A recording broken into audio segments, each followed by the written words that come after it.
Hi there, happy Tuesday. So, this week we're going to continue on the road of figuring out how the heck to navigate this time of year, right? So, we're coming up on the end of the end of the year.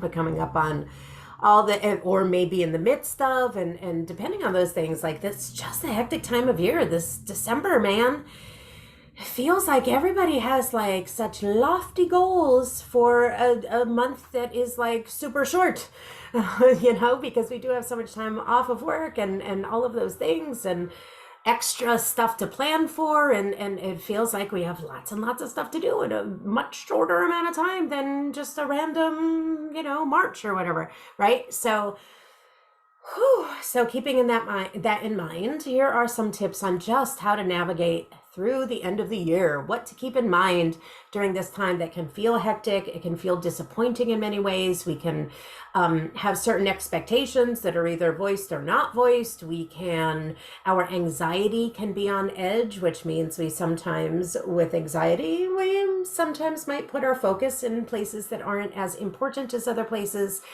So here are some tips and tricks on what to do to navigate this holiday season, this hecticness, and the anxiety that comes from this holiday season. One is make sure that you're setting some real tangible goals for yourself. If you are planning gatherings, if you are planning traditions, if you are planning to do things, make sure that there's a goal in mind for these things so that you can declare success or not, right? Making sure that your expectations are super clear. So it's not just like, have a great night, but no, what will make a great night so that there are no regrets. There are no, unspoken expectations when it comes to how you want other people to treat you or do. Get really, really clear. What are your goals for the entire holiday season? What are your goals for each individual holiday? What are your goals for each gathering? What are your goals for each conversation about each gathering, about each holiday, about each? Make sure that you have some clear, tangible goals in place so that you can either declare success or not. You can feel complete or not to help reduce the regrets or any negative feelings after the fact. Set yourself up for success by giving yourself goals.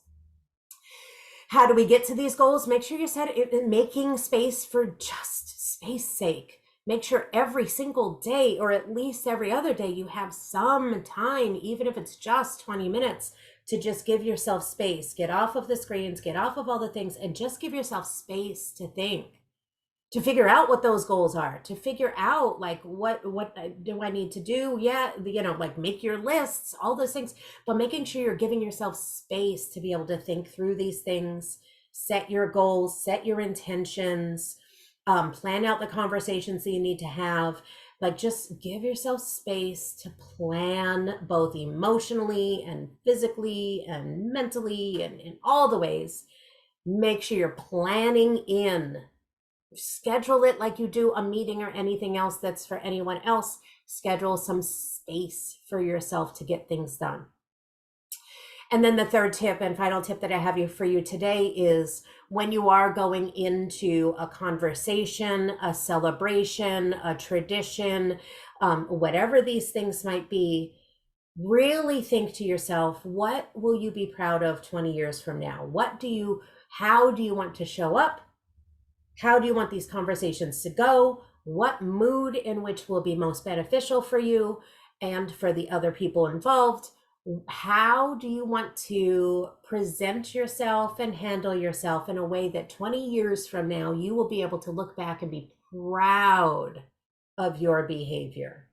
And also bringing this pride thing into your goal setting and everything else. How important is it if you are disagreeing with some sort of tradition or outcome or goal, or whatever those things are?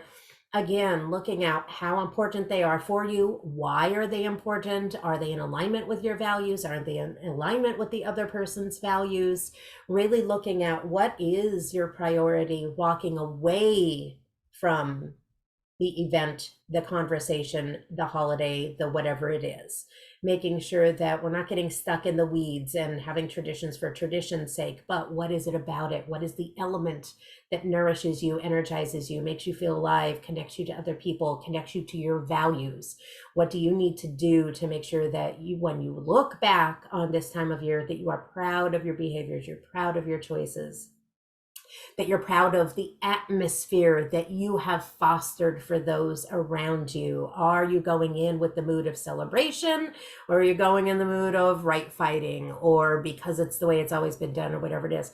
Listen, I'm a huge proponent of traditions. I love traditions, and also have some acceptance that with different phases of life, sometimes traditions do need to be altered or tweaked in order to meet this new phase of life, this new growth, this new learning, this new person that's in your life, whatever that may be.